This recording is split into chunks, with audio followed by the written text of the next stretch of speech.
ಒಂದೂರಲ್ಲಿ ಇಬ್ಬರು ವ್ಯಾಪಾರಿಗಳಿದ್ರು. ಅವರೊಳಗೆ ಪೈಪೋಟಿ ನಡೀತಾ ಇತ್ತು. ಒಬ್ಬರು ಇನ್ನೊಬ್ಬರನ್ನ ಕೆಳಗೆ ಹಾಕಿ ಮೇಲೆ ಕೇಳೋದಕ್ಕೆ ಪ್ರಯತ್ನ ಮಾಡ್ತಾ ಇದ್ರು.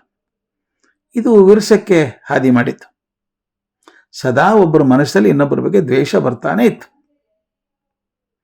ಒಂದು ಬಾರಿ ಒಬ್ಬ ವ್ಯಾಪಾರಿ ತನ್ನ ಜೊತೆಗಾರನೆಲ್ಲ ಸೇರಿಸ್ಕೊಂಡು ಮತ್ತೊಂದು ಪಟ್ಟಣಕ್ಕೆ ಹೊರಟಿದ್ದ. ಪಟ್ಟಣ ಸೇರೋ ಮೊದಲು ಅವರೊಂದು ದಟ್ಟವಾದ ಕಾಡನ್ನು ದಾಟಬೇಕಾಗಿತ್ತು. ಕತ್ಲೆ ಆಗೋದ್ರೊಳಗೆ ಹೋಗ್ಬಿಡ್ಬೇಕು ಅಂತ ಮಾಡ್ಕೊಂಡಿದ್ರು ಅವರು. ಹೊರಡೋದು ತಡ ಆಯಿತು. ಅದರಿಂದ ಕಾಡು ದಾಟೋದ್ರೊಳಗೆ ನಸಗತ್ಲೆ ಕವಿಗೆ ಶುರು ಆಯಿತು. ಎಲ್ಲ ಜಾಗೃತಿಯಾಗಿ ನಡೀತಾ ಇದ್ರು. ಕೇಳಿಸ್ತು ಒಂದು ಭೀಕರವಾದ ಸಿಂಹಗರ್ಜನೆ. ತುಂಬ ಹತ್ತಿರದಲ್ಲೇ ಬಂದಂತೆ ಕಾಣಿಸ್ತು. ಜೊತೆಯಾಗಿ ಹೊರಟವರೆಲ್ಲ ಗಾಬರಿಯಾಗಿ ಚೆಲ್ಲಾಪಿಲ್ಲಿ ಆದರು. ತಮ್ಮ ದಿಕ್ಕು ತೋಚದಲ್ಲಿ ಓಡಿದರು. ಸಿಕ್ಕ ಮರ ಏರಿ ಕೂತ್ಕೊಂಡ್ರು. ಈ ವ್ಯಾಪಾರಿ ಕೂಡ ಒಂದು ಮರವನ್ನು ಏರಿ ಕೂತ್ಕೊಂಡ. ಅಷ್ಟರಲ್ಲೇ ಕಾಣಿಸ್ತು ಆ ಭಾರೀ ಸಿಂಹ. ಅದ್ರ ಕಣ್ಣು ಬೆಂಕಿ ಕಾರ್ತಾ ಇದ್ದಾವೆ. ಗಾಳಿಗೆ ಅದರ ಕೇಶರಾಶಿ ಹಾರಾಡ್ತಾ ಇದೆ. ನಡುವೆ ಹೃದಯ ಕಪ್ಪಿಸುವಂತಹ ಅದರ ಭಯಂಕರ ಗರ್ಜನೆ ಎಲ್ಲ ವ್ಯಾಪಾರಿಯನ್ನು ಗಾಬರಿಗೊಳಿಸಿತು. ದುರ್ದೈವ ಅಂದರೆ ಆ ಜೋರ ಗರ್ಜನೆ ಮಾಡ್ತಿದ್ದಂಥ ಸಿಂಹ ಇವನಿದ್ನಲ್ಲ ಮರ, ಯಾವ ಮರದ ಮೇಲೆ ಕೂತಿದ್ನಲ್ಲ ಆ ಮರದ ಕೆಳಗೆ ಬಂದು ಕೂತ್ಕೊಂತು. ವ್ಯಾಪಾರಿ ತಾನು ಕುಳಿತಿದ್ದ ಮರವನ್ನು ಸರಿಯಾಗಿ ನೋಡಿದ. ತನ್ನ ತಲೆ ಮೇಲೆ 2 ಕೊಂಬೆ. ಮೇಲಿನ ಕೊಂಬೆ ಮೇಲೆ ಏನೋ ಸರಿದಾಡ್ದಂಗೆ ಕಾಣಿಸ್ತು. ಮೊದಲೇ ಭಯಗೊಂಡಿದ್ದ ಮನುಷ್ಯ ವ್ಯಾಪಾರಿ ಕಣ್ಣರಳಿಸಿ ನೋಡ್ತಾನೆ.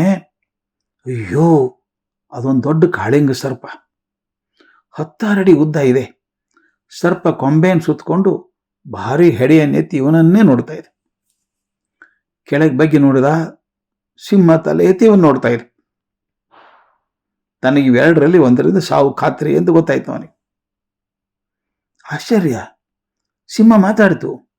ಮನುಷ್ಯರ ಭಾಷೆಯಲ್ಲಿ ಮಾತಾಡ್ತು. ಹೇ ನರಪ್ರಾಣಿ, ಕೆಳಗಿಳಿದು ಬಾ, ನೀ ನನ್ನ ಬಲಿ, ಅದಕ್ಕೆ ಕಾದಿದ್ದೇನೆ ಅಂತ. ವಿಚಿತ್ರ ಅಂದರೆ ಮೇಲೆ ಕೂತಿತ್ತಲ್ಲ ಸರ್ಪ, ಅದು ಮಾತಾಡ್ತು.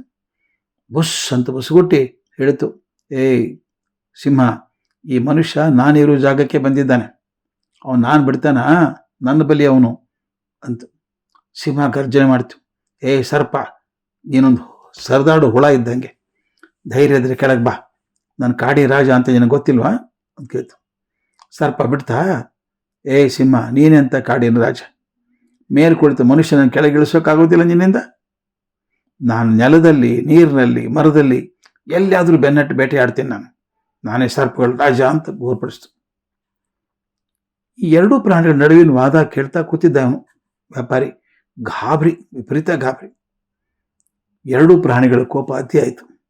ಸರ್ಪ ಸರಸರನೆ ಮರ ಬಿಟ್ಟು ಕೆಳಗೆ ಧುಮುಕ್ತು. ಕೆಳಗೆ ಇಳಿದಿದ್ದೇ ತಡ ತನ್ನ ಹೆಡೆಯನ್ನು ಅಷ್ಟೆತ್ತರಕ್ಕೆ ಎತ್ತಿ ಸಿಂಹದ ದೇಹವನ್ನು ಕಚ್ಚಿ ವಿಷ ಇಳಿಸ್ಬಿಡ್ತು. ಮತ್ತೊಮ್ಮೆ ಮಗದೊಮ್ಮೆ ಹೆಡೆಯಿಂದ ಅಪ್ಪಳಿಸಿ ಕಚ್ಚಿತು. ಸಿಂಹ ಬಿಟ್ಟಿತ. ಸರ್ಪದ ಹೆಡೆಯನ್ನು ಬಾಯಲ್ಲಿ ಹಿಡಿದು ಸೀಳಿ ಹಾಕ್ಬಿಡ್ತು. ಸರ್ಪ ಸತ್ತೋಯ್ತು. 1-2-3 ಕ್ಷಣದಲ್ಲಿ ಕಾಳಿಂಗ ಸರ್ಪದ ವಿಷ ಏರಿತ್ತಲ್ಲ ಸಿಂಹ, ಅದು ಒದ್ದಾಡಿ ಸತ್ತೋಯ್ತು. ವ್ಯಾಪಾರಿ ನಿಧಾನವಾಗಿ ಮರದಿಂದ ಇಳಿದು ನಡೆದು ತನ್ನ ಊರು ಸೇರಿದ. ತನಗೆ ವೈರಿ ಆಗಿದ್ನಲ್ಲ ವ್ಯಾಪಾರಿ, ಯಾವನ ಜೊತೆಗೆ ಇವನು ಕಾಂಪಿಟೇಷನ್ ಮಾಡ್ತಾ ಇದ್ನಲ್ಲ, ಅವನ ಮನೆಗೆ ಹೋದ. ಹಿಂಗೆ ಅನುಭವ ಆದದ್ದನ್ನು ಹೇಳಿದ. ಏನು ಹೇಳ್ದ ಗೊತ್ತಾ? ಇಬ್ಬರು ಬಲಿಷ್ಠರು ಹೋರಾಡಿದಾಗ ಇಬ್ಬರೂ ನಾಶ ಆಗಿ 3ನೇದವನಿಗೆ ಅನುಕೂಲ ಆಗುತ್ತೆ ಅಂತ ತಿಳಿಸ್ದ.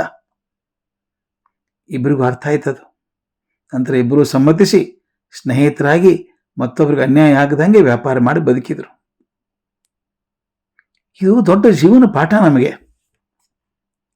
ನಾವು ಮತ್ತೊಬ್ಬರೊಡನೆ ಅಪ್ರಾಮಾಣಿಕವಾದಂತಹ ಸ್ಪರ್ಧೆಯಲ್ಲಿ ತೊಡಗಿದಾಗ ನಾವಿಬ್ಬರೂ ಹಾಳಾಗ್ತಿದ್ದೇವೆ ಅನ್ನೋ ತಿಳುವಳಿಕೆ ಬರೆದಿದ್ರೆ ವಿನಾಶ ಖಂಡಿತ ಆಗ್ತದೆ.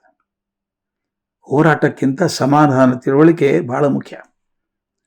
ಏನೋ ಕೋಪದಲ್ಲಿ ಅವ್ರನ್ನ ಹಾಳು ಮಾಡಿಬಿಡ್ತೀನಿ ಅಂತ ಇವ್ರನ್ನ ಹಾಳು ಮಾಡಿಬಿಡ್ತೀನಿ ಅಂತ ಅವರು, ಹೀಗೆ ಮಾಡ್ತಾ ಇಬ್ಬರು ಹಾಳಾಗಿ ಹೋದಂಥ ಘಟನೆಗಳು 100 ನಮ್ಮ ಕಣ್ಣು ಮುಂದೆ ಇದ್ದಾವೆ. ಆದ್ದರಿಂದ ಅಪ್ರಾಮಾಣಿಕವಾದ ದ್ವೇಷ, ಕೋಪ, ಆ ಥರದ ಸಂಧಿ ಯಾವುದೂ ಬೇಡ.